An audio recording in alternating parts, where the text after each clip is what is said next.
নমস্কার বন্ধুরা, কেসি কিচেনে সবাইকে স্বাগত। আজ আমি নিয়ে এসেছি একটা ডিমের রেসিপি। এই রকম ডিমের রেসিপি কিন্তু খেতে খুবই ভালো লাগে। চলো দেখে নিই কীভাবে বানাচ্ছি। দেখো, আমি 5-6টার মতো ডিম নিয়েছি, সেগুলো অর্ধেক কেটে নিয়েছি। এবার একটা মশলা করে নিই। কিছুটা রসুন, ধনে পাতা, পুদিনা পাতা, কাঁচা লঙ্কা আর আদা। কাঁচা লঙ্কাটা আমার লাল হয়েছে, ওইটাই আমি দিয়েছি, কেন কি তাহলে কালারটাও বেশ ভালো আসবে।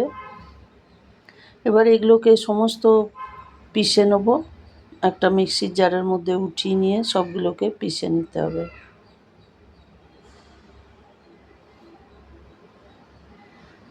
দেখো, ওইদিকে পিষে আমি রেখে দিলাম। আর এইদিকে আমি কিছুটা পেঁয়াজ, মোটামুটি আধখানা পেঁয়াজ আর দেখো এতটা কাজুকে আমি পেস্ট করে আলাদা করে রেখে দেবো। আমি আলাদা করে এই জন্য পেস্ট করেছি, কেন কি ওটার মধ্যে ধনে পাতা, পুদিনা পাতা আছে, ওইটার কালারটা একটু ভালো আসবে বলে আমি এগুলোকে আলাদা করে নিয়েছি, কেন এইগুলো পেস্ট হওয়ার পর একদম সাদা হয়ে যায়। এবার এদিকে একটা কড়াই চড়িয়ে তার মধ্যে কিছুটা সর্ষের তেল দিলাম। 1 চামচের মতো আমি গোটা জিরে ফোড়ন দিয়ে দিলাম। ফোড়নটা একটু ভালো করে ভাজা হয়ে যাবার পরে কিছুটা পেঁয়াজকে আরও ছোটো ছোটো করে কেটে রেখেছি, সেই পেঁয়াজটাও আমি এটার মধ্যে দিয়ে দিলাম। পেঁয়াজটা দিয়ে দেওয়ার পরে পেঁয়াজটা বেশ কিছুক্ষণ ভালো করে ভেজে নিতে হবে লাল করে।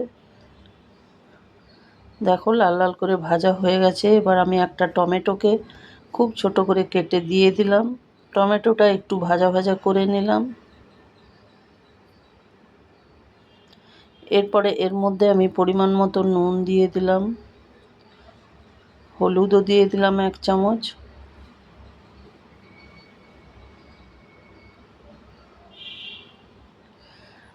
হাফ চামচের মতো আমি জিরে গুঁড়ো, হাফ চামচের মতো আমি ধনে গুঁড়ো এটার মধ্যে দিয়ে দিলাম। মশলাটা দিয়ে দেওয়ার পরে বেশ ভালো করে এটাকে আরও 1 মিনিট ধরে ভেজে নিতে হবে মশলাটা।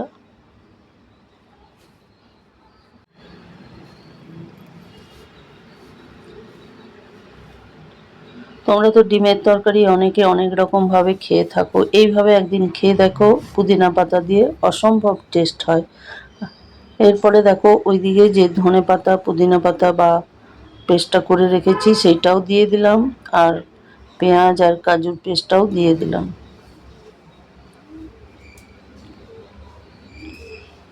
পেস্ট এইগুলো দিয়ে দেওয়ার পরে একটু ঢাকা দিয়ে দিয়ে বেশ কিছুক্ষণ এটাকে ভেজে নেব, কেন কি পেঁয়াজের মধ্যেও জল আছে আর ধনে পাতা ওই যে পেস্ট করেছি তার মধ্যেও জল ছিল। দেখো, ঢাকা দিয়ে লো ফ্লেম করে কিছুক্ষণ রেখে দিলাম, অনেকটা জলটা শুকিয়ে গেছে। এইবার মশলাটা খুব ভালো করে কষিয়ে নিতে হবে। এগুলো একটু সময় ধরে কষিয়ে নিলে ভালো লাগে খেতে। আর বাড়িতে যদি ডিম কমও থাকে তাও তোমরা এইভাবে বানিয়ে নিতে পারো। এবার একটা তেজপাতা 2 টুকরো করে আমি দিয়ে দিলাম।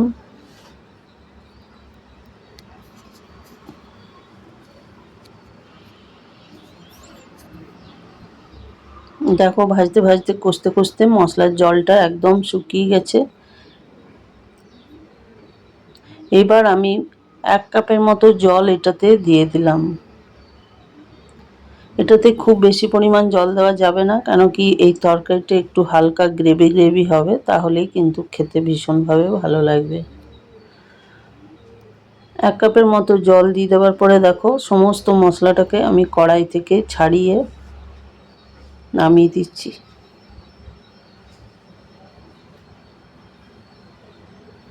দেখো, আমার হয়ে গেছে। এবার আমি এটা ঢাকা দিয়ে প্রায় 2 মিনিটের জন্য আমি লো ফ্লেম করে রেখে দিলাম। 2 মিনিট পরে দেখো ফিরে এলাম। তার মাঝখানে আমি 1-2 বার নাড়িয়ে দিয়েছিলাম, কেন কি তাহলে এটা না নাড়িয়ে দিলে এটা ধরে যাবার একটু ভয় থাকে। দেখো, আমি 2 মিনিট পরে ফিরে এসে ঢাকা খুলে আর একটুখানি ভালো করে নাড়িয়ে চাড়িয়ে নিলাম। আর মশলাটাও অনেকটা গ্রেভি গ্রেভি আমার হয়ে গেছে। এরপরে আমি হাফ চামচের মতো গরম মশলা দিয়ে দিলাম। গরম মশলাটা দিয়ে দেওয়ার পরে একটুখানি নাড়িয়ে চাড়িয়ে নিলাম।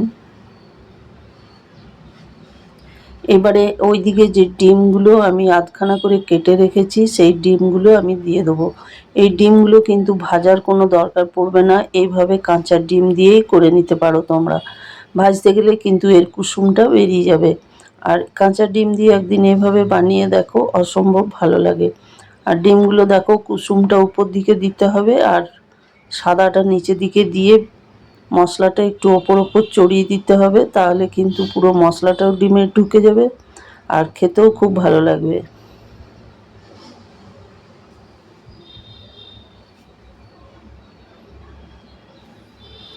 দেখো সমস্ত ডিমের উপরে আমি মশলাগুলোকে একটু একটু করে উঠিয়ে দিচ্ছি।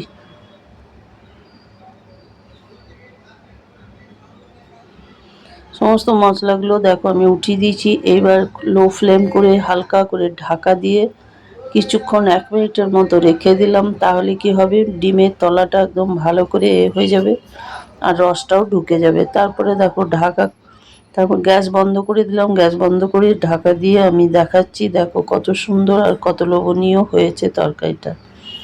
আমার রেসিপি যদি তোমাদের ভালো লেগে থাকে তো লাইক, শেয়ার ও কমেন্ট অতি অবশ্যই করে দিও। নতুন বন্ধুদের সাবস্ক্রাইব করার অনুরোধ রইল। তোমরা সকলে ভালো থেকো, সুস্থ থেকো। ফিরে আসছি পরের কোনো রেসিপি নিয়ে। ধন্যবাদ। Thanks for watching.